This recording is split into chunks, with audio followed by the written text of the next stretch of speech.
This video will contain spoilers for Ocarina of Time, Skyward Sword, and various side quests in Tears of the Kingdom. But not the main quest. Specifically, it will just be talking about the Dragon's Tears, as well as the Messages from an Ancient Era quest, and various things you can find around Hyrule, like the Zora stone monuments.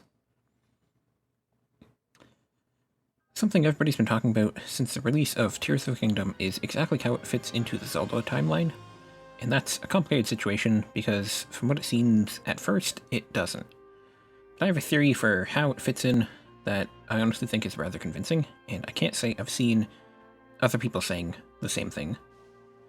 But before I get into how I think Tears of the Kingdom fits into the timeline, first we have to establish what the timeline is and how time travel works in Zelda, because that's very relevant.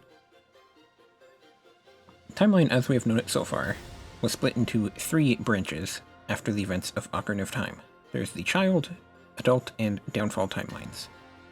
What specifically caused these three timelines to be created is, at the end of the game, when Zelda sent Link back in time to his childhood, and Link then warned Hyrule of Ganondorf's coming invasion, which prevented that invasion from ever happening. The Adult timeline is the one that Link left. The Child timeline is the one that spawned from his warning. It hasn't exactly been stated why the Downfall timeline exists, which is a timeline where Link lost to Ganondorf in the final battle of Ocarina of Time. But my theory is that when you break the timeline and cause a new one to be created, there is some cosmic balance that has to be maintained, which is maintained by having a timeline opposite to the one you just created being formed. A new timeline was created where Ganondorf never invaded, so that the opposite timeline was created where he fully completed his invasion by killing the Hero of Time.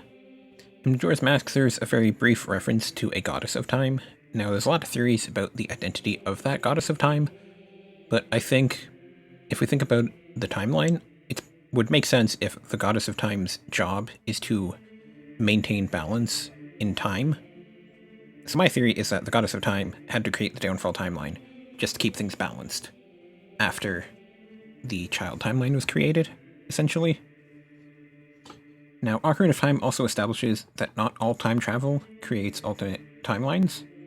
When the changes you make using time travel can be merged into your current timeline, they will be, but if the changes are so big that you can't simply merge that into the current timeline, then that will create an alternate timeline.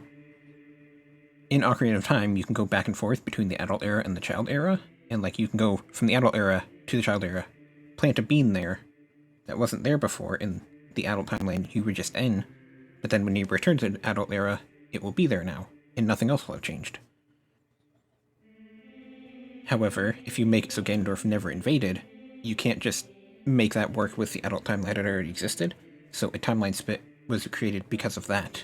But smaller things like planting plants doesn't drastically alter anything. This is the type of time travel that is present in Tears of the Kingdom, because Zelda goes back in time, as you find out in the Dragon's Tears, but she makes sure that she doesn't change anything too drastically in the past, so that she doesn't create an alternate timeline branch. She doesn't lead to Ganondorf being defeated early, and instead just sets things up so that Link will be able to defeat him back in the present. So she just overwrites the current timeline, because if she were to do anything more drastic, Link would just be left stranded in this original timeline with no one to help him. Now, as for how I think Tears of the Kingdom factors into the timeline, there is another game in the Zelda franchise, other than Ocarina of Time, where time travel is used to drastically alter the course of history. That exact same thing happened in Skyward Sword. See, the majority of Skyward Sword takes place in a timeline where Demise has been sealed in the ground at the Sealed Temple, and constantly tries to break out of it as the Imprisoned. But at the very end of the game, you create a timeline where the Imprisoned wouldn't be there. At the end of the game, first, you defeat Demise in the present by wishing on the Triforce, but then Girahim shows up, kidnaps Zelda, and goes back in time and revives Demise, which makes you have to fight him way back in the past. And in that fight, Link defeats him and seals him away inside of the Master Sword, instead of putting him back in the ground. So exactly how Ocarina of Time's ending happened, they just defeated the villain early, and that's not a small change they just made there. the imprisoned wouldn't exist in this timeline, since there's nothing left of Demise to try to break free from that imprisonment, and thus everything that just happened in Skyward Sword wouldn't happen, because Hylia wouldn't have to come up with a plan to defeat Demise in the future, because he's already gone. So what I believe happened here is that the old Zelda timeline, the one with all the past games, is a continuation of the present time of Skyward Sword, where Demise was defeated using the Triforce, and then the Breath of the Wild and Tears of the Kingdom timeline is a continuation of the past era in that game, where Demise is defeated in battle by Link and sealed away inside of the Master Sword. Technically, there should also be a third timeline, going by the downfall rules, where in Demise 1, since time travel was used to defeat him early, requiring the opposite timeline to be created, but I don't think we've ever been to that timeline. In this timeline, where Demise was defeated early, soon after his fight with Hylia, I would assume that Hylia would be able to sense that he was gone, and would realize that there's no need to come up with a plan to defeat him in the future, since he's already gone. So instead, she went up to Skyloft, and she gave her powers to the people there, which, in this timeline, created the Zonai. We know that she would be mortally wounded already, because that happened in her fight with Demise, which happened before Link's fight with Demise. But she would not have to plan for herself to be reincarnated to do all the stuff she did as Zelda in Skyward Sword. She wouldn't need to come up with all the Master Sword stuff and finding a hero. So I think instead, she just gave her godly powers to the people of Skyloft. She used up the remaining power she had to bless them and give them things like the Secret Stones and her powers, and tasked them with looking after Hyrule for her. And this more direct method of giving her powers to the Hylians led to them transforming into the Zonai, similar to how Zora transformed into Rito upon beginning to worship Valu in Wind Waker. Or maybe their transformation into Zonai was a more gradual thing that happened over the generations. Exactly how it worked isn't that important, but the important thing is that Hylia gave her powers to them, and by the time Rauru was around, that they looked like the Zonai. Now, the Zonai have to be the ones that are related to Hylia, or were given her powers, or something along those lines, because Rauru is the one with light powers, which, since Ocarina of Time has been a staple of royal blood in the Zelda franchise. In Ocarina of Time, you had the light arrows. Beyond that, there's many other instances of light powers. So it would be weird for Rauru to have those powers and not Sonia if Sonia was the one related to Zelda, right? And also the Zonai are able to lift chunks of land into the sky, which obviously we know Hylia can do, because that's how Skyloft can be. And, if the Zonai are from the sky and have powers that are very similar to Hylia, the natural conclusion, if you ask me, is that they are the Skyloftians, and that the Skyloftians in this timeline never left Skyloft during the events of Skyward Sword, which make a whole lot of sense if Demise is defeated early. We also know that the Zonai have to be closely related to Hylians, essentially like a subspecies of the same species, because they can have children together, as seen by Rauru and Sonia, and also the fact that Link can just have his Zonai arm attached to his body and it works perfectly fine. He can even use special powers that only that arm would be able to use, and that would only make sense to me if they're very closely related species. Another connection between the Zonai and Hylia would be that the Secret Stones have the same shape as Amber Relics and Dusk Relics from Skyward Sword. The Amber Relics don't have much of a lore connection, but the Dusk Relics do, because the Dusk Relics only appeared in the Silent Realms in Skyward Sword, which were created by Hylia. So that shape is related to Hylia's powers already. So it would make sense if that's where the Secret Stones would come from. Now, if the Zonai are the Skyloftians, then that makes you ask where the Hylians in Sonia's time came from, of course. I think either it's just a simple matter of some Skyloftians decided to return to the surface instead of becoming Zonai, or there just were some already on the surface. I mean, in Skyward Sword we meet Impa, so we know there was one person left behind on the surface, which means there could be more. On the topic of Impa, though, Sonia has blonde hair, dark skin, is said to have been a priestess before becoming queen, and has white tattoos, and has time powers. In Skyward Sword, Impa has blonde hair, dark skin, is a servant of the goddess, which is basically a priestess, has white tattoos, and is closely related to time travel, being the one to open the gates of time and all that. So perhaps Sonia is related to Impa. That's just a loose idea, though. Obviously, in the original timeline, we know Impa stayed in the Sealed Temple her entire life, but that doesn't necessarily have to be the case in this new timeline, because if Demise was defeated, she wouldn't necessarily have to stay there. The fact that the old woman is still there at the end of the game, who is Impa but older, kind of implies she stays there, but at the same time, I think it's just that the Gate of Time kept the two timelines connected long enough for the heroes to return to the present, and then those two timelines split apart as the Gate of Time was destroyed. And if you pay attention closely, the Gate of Time disappears exactly the same way that the old Impa disappears. So that just tells me that, like, it's probably that old Impa dies because she doesn't belong in that timeline, because now she wouldn't have stayed there her entire life. Related to that, though, the Master Sword complicates things a little bit here, because it was left in the past, and it is still there in the present, meaning it would have traveled between the two timelines and stayed in both timelines. As I said, I think the Gate of Time kept the timelines connected long enough just for the heroes to return to the timeline, and it seemingly kept the things inside the Sealed Temple the same across the two timelines. And then the living things that were there got destroyed when the Gate of Time was destroyed. Because as you see with Impa, the bracelet that Zelda gave her stays there even after Impa disappears. Because I guess, like, it came from that present timeline, and it's not like a living thing, so it stayed there. So, similar to that bracelet, the Master Sword also stayed. But perhaps Fi did not stay. Perhaps she was also killed.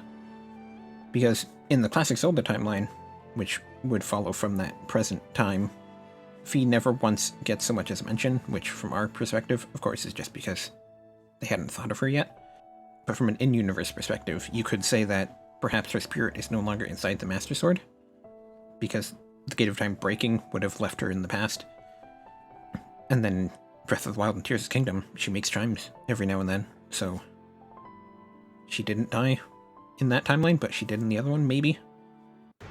Another thing this timeline split would cause would mean that Demise's curse only exists in the Breath of the Wild timeline, but does not exist in the old Zelda timeline. Which, if you ask me, makes a lot of sense.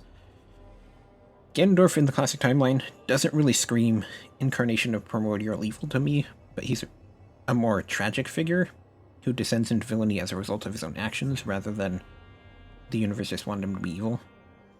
I mean, he's not exactly pure evil in those games. He opposes the Hyrulean royal family, yes, of course, but the Hyrulean royal family is certainly not entirely good in those games. See the backstory of the Shadow Temple in Ocarina of Time, or Arbiter's Ground of Twilight Princess. There's certainly a lot of gray area into which one's the wrong one. Ganondorf or the Hyrulean royal family, compare that to Breath of the Wild. Calamity Ganon is quite literally a primordial evil force that just respawns on a cycle. And Ganondorf very directly becomes an incarnation of Demise when he becomes the Zonai Stone, becomes the Demon King in Tears of the Kingdom. Not to mention that in the older Zelda games, Ganondorf never really just revives for no reason, which you would expect him to do if there was an ancient curse guaranteeing that he would always haunt the royal family until the end of time. Whereas Calamity Ganon, as I said, just kind of pops up every now and then throughout history. Which is probably because Ganondorf was there underneath the castle. But, as I said, Ganondorf became an incarnation of Demise. Very directly. And I just list off a few other things that imply to me that we're in a new timeline. There's a historian that you talk to as part of the Messages from an Ancient Era quest, who is confused when he hears about a relative of the royal family named Zelda. Which is incredibly odd if we're in a timeline where there's a Zelda every generation or so, right? A historian would absolutely know that other Zeldas existed throughout time, if they existed throughout time. Especially because we have text that mention Princess Ruto, Zelda mentioned the Hero of Twilight in Breath of the Wild, Urbosa mentioned Nabooru. There's absolutely no way there are ancient texts describing these characters, and none of them mentioned that they knew a Princess Zelda, unless they didn't know a Princess Zelda. Speaking of Princess Ruto, though, there is a stone monument in the Zora region that mentions her, which has been changed in Tears of the Kingdom from Breath of the Wild. Breath of the Wild talked about her becoming a sage, but Tears of the Kingdom instead talks about how she watched the dead bodies of her people floating down the river after the domain was attacked by a wicked man, and talks about her having helped some Zora escape, and also describes her as climbing up a waterfall in order to challenge her foe. And while that is possibly a very loose retelling of Ocarina of Time, to me, that doesn't sound like Ocarina of Time. Like, for example, they don't mention that the domain froze over, which you would think you would mention if you were describing that exact conflict. And in Ocarina of Time, it was very briefly stated that all the Zora were frozen under the ice except for Rudo, but then Tears of the Kingdom says that she helped some Zora escape. And she doesn't swim up a waterfall, right? Which might be metaphorical or something, but in that place you could easily just put a reference to the water temple, right? So to me it sounds like they purposefully didn't want to describe what actually happened in Ocarina of Time, and they're just talking about similar events to Ocarina of Time's stories. But it's not exactly the same thing. And if we're saying that similar events happened throughout time, but not the same things, that would also explain how all the formerly amiibo-exclusive items are scattered throughout Hyrule. Like, there was a Hero of Twilight, yes, but it's not necessarily the one we saw in Twilight Princess. There's also the theory that Rudo could possibly be the Zora Sage seen in Tears of the Kingdom. And if that's the case, that conflict could be the one described in the Zora's Stone Monument. Although it does say that she fought against the Wicked Man alongside a Princess of Hyrule and a Hero of Legend. And we know there's not a link there, but I guess a Hero of Legend could be referring to Rauru. But that would be a bit weird, because why wouldn't they just say he's the king, right? I don't know. That's not important. What is important is that it doesn't sound like it's describing Ocarina of Time to me. Also, you get the White Sword of the Sky, which is the goddess sword, from a giant statue of Hylia in Tears of the Kingdom. Now, while this could just be a reference to where it was found in Skyward Sword, what if it is the same goddess sword? Right? Because the Master Sword that exists in this timeline came from the other timeline. So, assuming Hylia had already made the goddess sword by the time Demise was defeated by Link, the goddess sword of this timeline just went unused, forever watched over by a giant goddess statue, until it was eventually found in Tears of the Kingdom. It's also just the fact that all three of the timelines of Classic Zelda are referenced throughout Breath of the Wild and Tears of the Kingdom, which means one of two things. Either the timelines merged, or it's set in a different timeline, where these references are talking about similar events to the old games, but not actually the exact events from those games. So since they're similar but not exactly what we saw before, the events from all three timelines could have happened in one timeline. It's also just the fact that the backstory of the founding of Hyrule and Tears of the Kingdom mirrors Ocarina of Time to an alarming degree. You could argue that it's just history repeating itself, and similar things happened twice at different times, or this is just a different timeline version of the same events. Although there's no Hero of Time here, and there's a Hero of Time tunic, which means, I guess, a Hero of Time happened at a different conflict.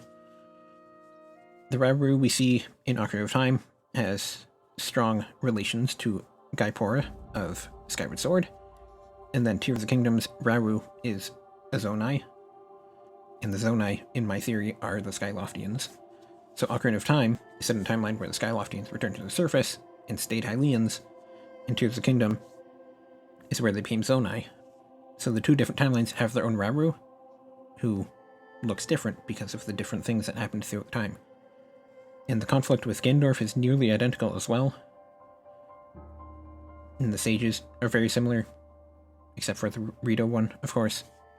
And the sages wear masks that match their respective divine beasts, and the divine beasts were named after mostly Ocarina of Time characters. So these might be Neburu, Darunia, and Rudo here. Obviously, though, the Rito complicates things quite a bit, especially because the Rito Sage in this game is a man, and Meadow is close to Medley. So that one, it complicates things a lot.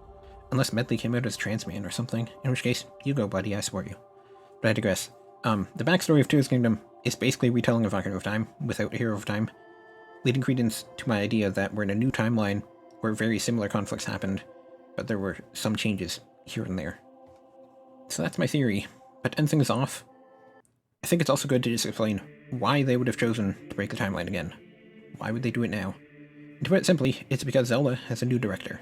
If you look at the old Zelda timeline, the reason why there are 3 branches instead of 2 is because Miyamoto's games that he made before Aonuma took over were just relegated to the Downfall timeline. Aonuma, when he took over, wanted to explore how the world would have evolved after both endings of Ocarina of Time, so he did that. And so as to not step on Miyamoto's toes and not have to follow the lore of his games that Aonuma wasn't involved with, he just kind of segmented those games off into their own little corner of the timeline. The only Downfall timeline game that was made after Aonuma took over would have been A Link Between Worlds, and the reason why that one's set in the Downfall timeline is because Miyamoto suggested to the team setting it in the world of Link to the Past. Other than that, Aonuma never touched the Downfall timeline. He just let it exist on its own. And now, Fujibayashi is in charge of Zelda. He directed games before Skyward Sword, yes, but Skyward Sword was where he was handed the main games of the franchise. Now he's writing the stories of all the games, so what he's doing is the exact same thing that Aonuma did. He took the games that existed before he took over and put them in their own timeline, and now he's in his own timeline here. So the old games can exist, but he hasn't held back by all these stories from when other people were in charge of the franchise. That's the boring real-world explanation as to why they would make the timeline split again. And I certainly think that was what they were thinking when they made Skyward Sword, because they could have very easily just written a big fight against Mai set in the present, but they didn't. Instead, they used time travel to do literally the exact same thing that happened in Ocarina of Time, having the heroes go back in time to defeat the villain early in a way that would negate the entire adventure that they had just done to defeat him in the future. They recreated the exact same situation in Ocarina of Time that broke the timeline, and I don't think that was an accident. But yeah, that's my Tears of the Kingdom timeline theory. Skyward Sword created a split timeline. The old Zelda timeline takes place in the timeline where Demise was defeated using the Triforce, and the new one is where he was defeated more directly by Link in the past. And I imagine we're probably going to just stay in this new timeline for the foreseeable future, as long as Fujibayashi is in charge. But, you know, if similar events happened to the old games in this new timeline, possibly we might get, like, Final Fantasy VII Remake, like games about the Hero of Twilight and the Hero of Awakening, where it's a similar conflict to what we know, but it's not the same one. Or maybe we'll just stick to more original stories. Who knows? It'll be a few years before we even have to think about that. Anyways, see you in the next video.